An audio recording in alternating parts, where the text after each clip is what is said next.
What's going on, everybody? I'm the Entertainist and welcome back. I'm very excited to do this video because I'm going to be talking about one of the best movies I've ever seen, GoodFellas, which is part of the reason why I'm all dressed up right now, because this is my favorite movie of all time, and you know, everyone's always dressed nice in that movie. I thought I'd get in a little gangster feel today. GoodFellas is directed by Martin Scorsese and stars Ray Liotta, Robert De Niro, and Joe Pesci. And it is talking about the life of Henry Hill, how he wanted to get into the life of organized crime and be a gangster. Literally, one of the first lines in the movie is, "As far back as I can remember, I've always wanted to be a gangster."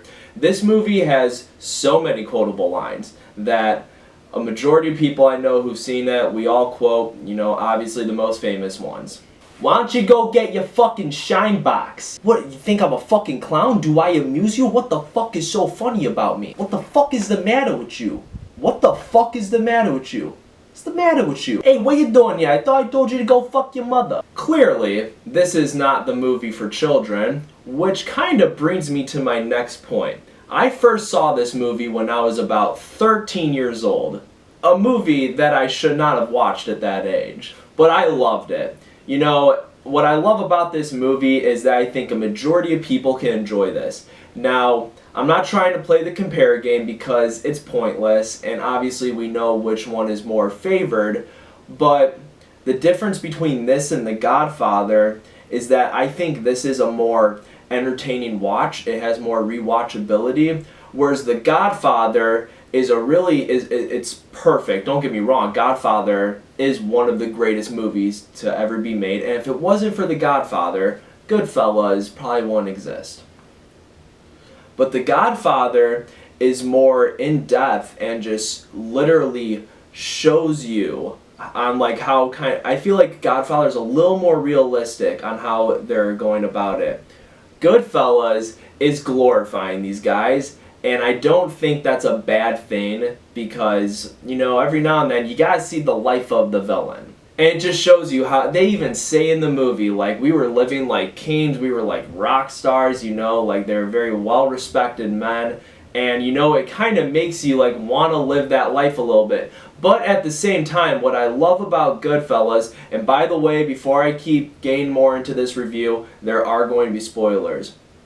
But what GoodFellas does is that shows you that this life also has consequences.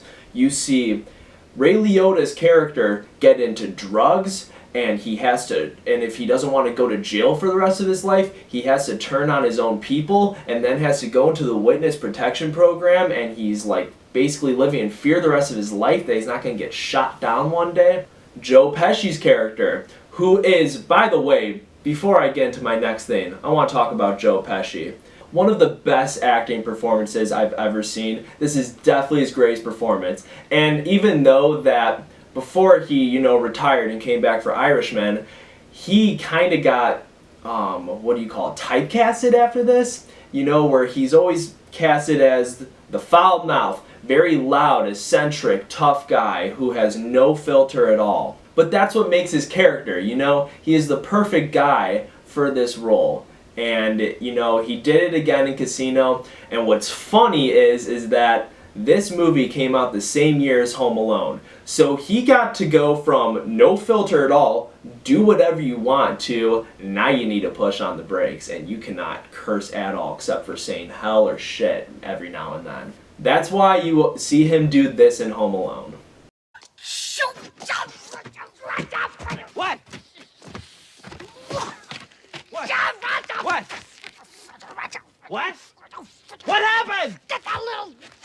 Because I don't know what filmed first between Home Alone or GoodFellas. I think GoodFellas came out before Home Alone, meaning that got filmed first. So he's really like, man, this is an adjustment. But what I was going to say before is that Joe Pesci's character sees the made man who treated him like shit before Joe Pesci became the guy he is today in that movie.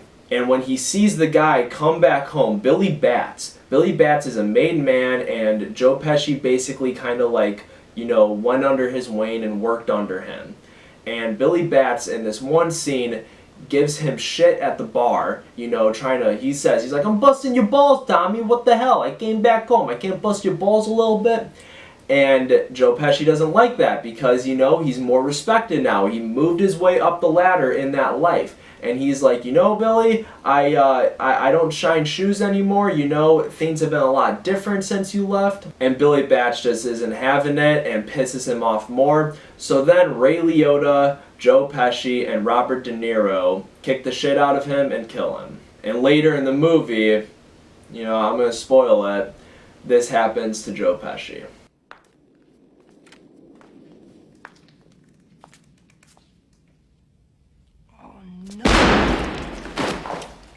It was revenge for Billy Bats. And a lot of other things. And that's that. And there was nothing that we could do about it. This movie cannot have a better cast. Ray Liotta, who, it's weird, you thought he would be typecasted after this. He hasn't really had a role like this since GoodFellas. It's his only role where he is like the star and it focuses on him a majority of the time. Everyone's like, this is a Robert De Niro movie. Robert De Niro, one of my favorite actors of all time, and he is great in this movie, but he's not the main star. He is definitely a supporting character in it, because this movie focuses on Ray Liotta, and I am shocked that Ray Liotta hasn't gotten a role like this since GoodFellas, but maybe they just didn't want him repeating the same role again in another movie, and it just kind of would have been watered down because he did everything he could with Henry Hill. Robert De Niro, perfect, who's very intimidating, which he is in most of his movies.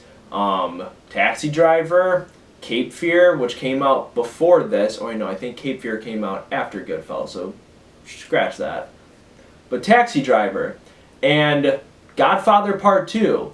So Robert De Niro was doing the gangster stuff 20 years before this movie came out with Mean Streets and Godfather Part 2 playing Vito Corleone. Joe Pesci, who was in Raging Bull, I believe, before this movie. I have never seen that movie, actually, so I can't even really talk about that. I'm not going to pretend like, you know, I know what I'm talking about when it comes to that movie. But I think this is his first gangster role, if I'm not mistaken.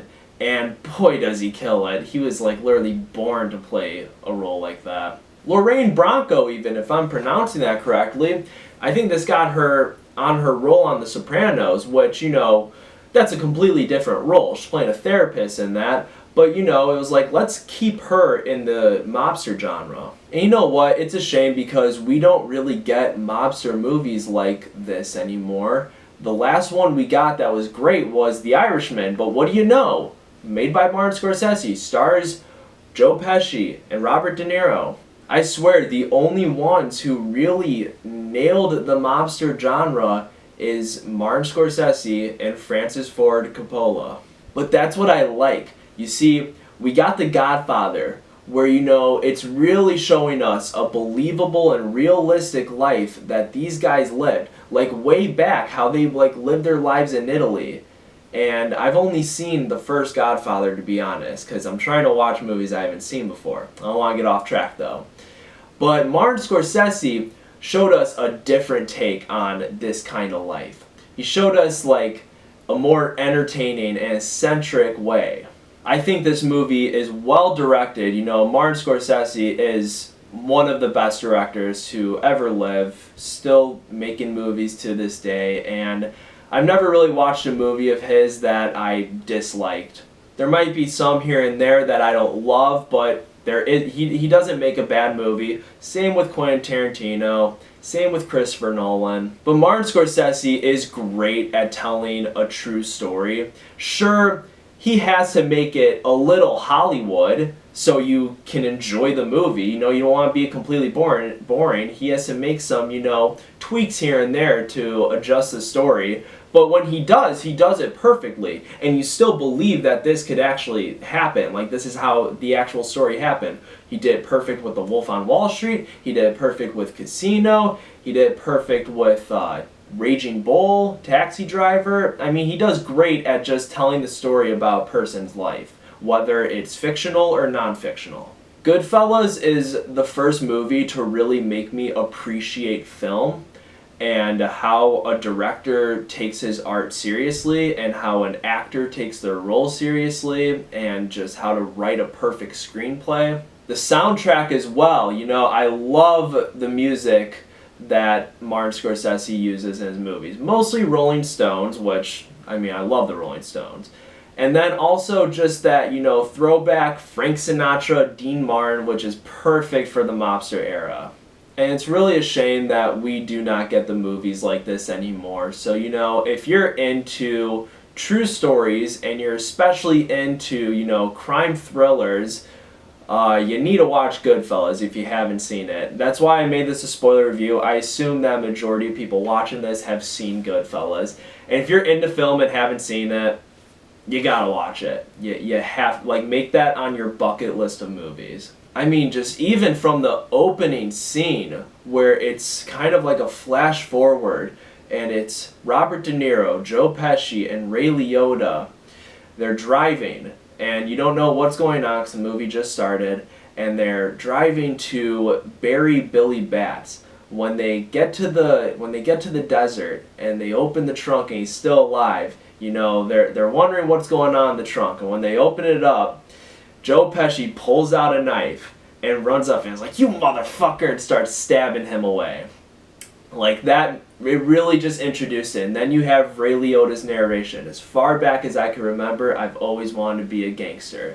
And then you got Rags to Riches playing with the title card showing up, and then we start diving deep into Henry Hill's early life. Guys, I really enjoy talking about this movie. This is my favorite movie of all time. It really holds a special place in my heart because I love mobster movies right after the horror genre, and it's really sad that we don't get movies like this anymore. I mean, the last one we got was Irishman, and the last thing before that was Boardwalk Empire, which I love. It's another great show. But, you know, I guess Black Mass and Public Enemies are decent movies overall, but they're not these standout gangster movies.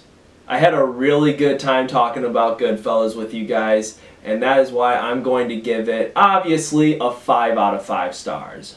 Thank you so much for watching. Please comment below on your opinion of GoodFellas, if you love it, if you hate it, if you've ever even seen it and you want to see it, what your favorite Martin Scorsese movie is, what your favorite mobster movie is. Please let me know. I'd love to hear from you guys. Please like and subscribe if you enjoyed, and I will see you all in the next video. Peace.